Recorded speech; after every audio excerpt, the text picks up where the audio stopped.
नमस्कार दोस्तों, इस वीडियो में हम जानेंगे बिहार एसएससी के द्वारा प्रीलिम्स का जो इंटर लेवल का जो प्रीलिम्स हुआ था उसका रिजल्ट जो पहले आ चुका था और फिर उसमें 12 से 18 नए लोगों के रिजल्ट आया हुआ है। देखिए उसमें क्यों रिजल्ट आया हुआ है, उन सभी चीज़ों को इसमें देखेंगे। ठीक है, देखिए प्रथम इंटर स्तरीय संयुक्त प्रतियोगिता परीक्षा 2014 के आधार पर 13,120 रिक्तियों के लिए विज्ञापन संख्या इतना दिनांक 1/9/2014 को प्रकाशित करते हुए अभ्यर्थियों से ऑनलाइन आवेदन प्राप्त किया गया। CWJC संख्या इतना विजय कुमार राय एवं अन्य बनाम बिहार राज्य एवं अन्य में से माननीय उच्च न्यायालय पटना द्वारा दिनांक 25 जून 2015 को पारित न्यायाधीश के आलोक में अधिकतम उम्र सीमा में छूट का लाभ देने के निमित्त आयोग की सूचना ज्ञापक इतना दिनांक 5 फरवरी 2016 द्वारा अभ्यर्थियों से दिनांक 22 फरवरी 2016 से 13 मार्च 2016 की रात्रि 12 बजे तक ऑनलाइन आवेदन प्राप्त किया गया। ऑनलाइन आवेदन समर्पित करने वाले कुल 18,57,460 अभ्यर्थियों के लिए दिनांक 8 दिसंबर 2018 एवं 9 दिसंबर 2018 एवं 10 दिसंबर 2018 को 6 चरणों में प्रारंभिक परीक्षा आयोजित की गई। प्रारंभिक परीक्षा के उपरांत प्रकाशित विज्ञापन के आलोक में कुल 63,739 अभ्यर्थियों को मुख्य परीक्षा हेतु योग्य पाया गया। पर मुख्य परीक्षा हेतु चयनित अभ्यर्थियों से ऑनलाइन आवेदन आमंत्रित करते हुए मुख्य परीक्षा का आयोजन दिनांक 25 दिसंबर 2020 को किया गया। मुख्य परीक्षा के उपरांत कोटिवार न्यूनतम अर्हतांक के आधार पर योग्य पाए गए 52,784 अभ्यर्थियों का परीक्षाफल दिनांक 25 फरवरी 2021 को प्रकाशित किया गया। तत्पश्चात उपरोक्त अभ्यर्थियों के लिए शारीरिक क्षमता जांच या माप परीक्षण, टंकन एवं आशुलेखन जांच परीक्षा का आयोजन किया गया। काउंसलिंग हेतु अभ्यर्थियों की सूची तैयार करने के क्रम में यह तथ्य परिलक्षित हुआ कि आयोग की आवश्यक सूचना ज्ञापक इतना दिनांक 5 फरवरी 2016 के आलोक में आवेदन समर्पित करने वाले अभ्यर्थियों के डेटाबेस की तकनीकी त्रुटियों के कारण बिहार राज्य से आरक्षित कोटि के अभ्यर्थी आरक्षण तथा उम्र सीमा में छूट का लाभ प्राप्त करने से वंचित हो गए।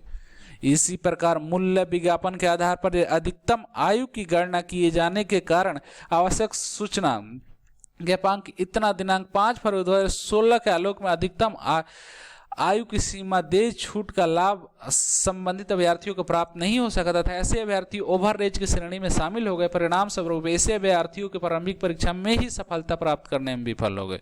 आयोग द्वारा सम्यक विचारोपरांत कि यह निर्णय लिया गया कि नियमों के आलोक में डाटाबेस की तकनीकी त्रुटियों का तथा यथोचित प्रक्रिया अनुसार सुधार तथा अधिकतम आयु की गणना की आवश्यक सूचना ज्ञापक इतना दिनांक 25 फरवरी 2016 के आलोक में करते हुए प्रारंभिक परीक्षा के परीक्षाफल को संशोधित किया जाए। संशोधन के उपरांत 12 से 18 नए अभ्यर्थी का प्रारंभिक परीक्षा में सफलता प्राप्त कर मुख्य परीक्षा हेतु अयोग्य पाए गए हैं। नए सफल 12 से 18 अभ्यर्थियों के अनुक्रमांक आरोही क्रम में निम्नवत है। देखिए ये 2000 जो लोग 2016 वाली बात कर रहे थे इलीगल वाले मामला, वही 2016 वाला है जिनका ओवर एज वाले हैं। अब इसमें पहले वाले में कितने 2016 वाला है इलीगल है वो तो छाटे नहीं, लेकिन उसमें और 2016 वालों को 12 से 18 लोगों को योग्य पाए गए हैं। अब किस आधार पर योग्य पाए, आयोग बोल रहे हैं कोर्ट के आदेशानुसार वो योग्य पाए गए हैं। अब ये तो कितना इसमें सच्चाई है कितना नहीं सच्चाई है ये फिर आयोग पर डिपेंड करता है। लेकिन एक और यहाँ पे एक और नोटिस जारी किया गया आयोग के द्वारा। आयोग की आवश्यक सूचना ज्ञापक इतना 19 सितंबर 2021 द्वारा विज्ञापन संख्या इतना प्रथम इंटर स्तरीय प्रारंभिक प्रतियोगिता परीक्षा 2014 के पूर्व घोषित सफल अभ्यर्थियों 12 से नए अभ्यर्थियों को प्रारंभिक परीक्षा में सफल घोषित करते हुए मुख्य परीक्षा हेतु योग्य पाए गए हैं। इतना इसमें नए 12 से 18 अभ्यर्थियों के मुख्य परीक्षा हेतु आवेदन करने के उपलब्ध पदों की रिक्तियों के आलोक में पदवार विकल्प का चयन एवं प्राथमिकताएं भरने हेतु 20 सितंबर 2021 से 4 अक्टूबर 2021 तक ऑनलाइन आवेदन प्राप्त किए जाएंगे। ऑनलाइन परीक्षा शुल्क जमा करने की अंतिम तिथि 2/10/2021 निर्धारित है। अभ्यर्थियों को निर्देश दिया जाता है कि ऑनलाइन आवेदन समर्पित करने से पूर्व आयोग के आवश्यक सूचना ज्ञापक 511 आज दिनांक 28 फरवरी 2021 द्वारा प्रकाशित विज्ञापन पदवार विकल्प के पोस्ट कोड सहित अनुलग्नक क तथा परीक्षा पद्धति के पाठ्यक्रम अनुलग्न ख का अवलोकन करना सुनिश्चित करेंगे। ये जिनके लिए है, जो उनका रिजल्ट आया हुआ है वो सारे पहले का नोटिस देख लें। इसमें नोटिस और इसके अगर आपका PDF चाहिए अगर आपको, तो फिर टेलीग्राम चैनल पे ज्वाइन कीजिए। वीडियो के नीचे डिस्क्रिप्शन में दे रखे हैं हम, वहाँ से आप टेलीग्राम पे जुड़कर इसका PDF ले सकते हैं। और यही था जो 12 से 18 बच्चों को और शामिल किया गया है। अब इन 12 से 18 में देखिए कितनों का मेंस होता है, ये देखना पड़ता है। देखिए मुझे जहाँ तक अनुमान है 12 से 18 में शायद ही 10-20 फेल होंगे, बाकी सारे का सारे लगभग बच्चे पास हो जाएंगे। क्योंकि इसमें कितना लीगल है कितना इलीगल है अब तो आयोग ही जानता है, और भगवान भरोसे ही छोड़ दीजिए। क्योंकि मुझे नहीं लग रहा है कि शायद अब इस तरह के बहाना आयोग को बनाना चाहिए, और इसमें कितना सच्चाई हो आयोग ही जानता है। और सारे बच्चों को शायद बिहार SSC पर से अब उम्मीद उठ गया होगा कि अब शायद बिहार SSC उनको जॉब नहीं देने वाला है। तो मैं आशा करता हूँ शायद ये सारी बातें आपको समझ में आ गई होगी।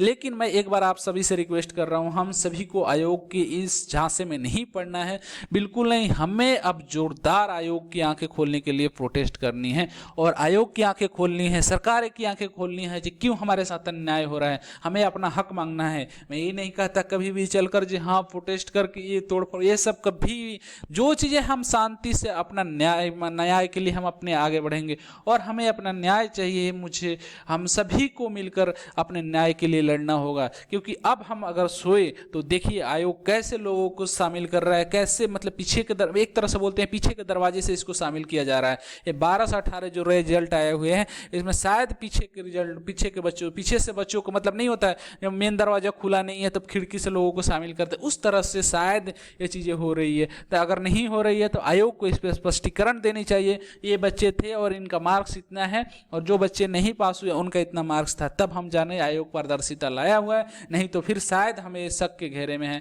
सो उम्मीद करता हूं हम सब एकजुट रहेंगे इस मुद्दे पर, और आयोग से अपने हक के लिए लड़ाई लड़ेंगे। Thank you, all the best.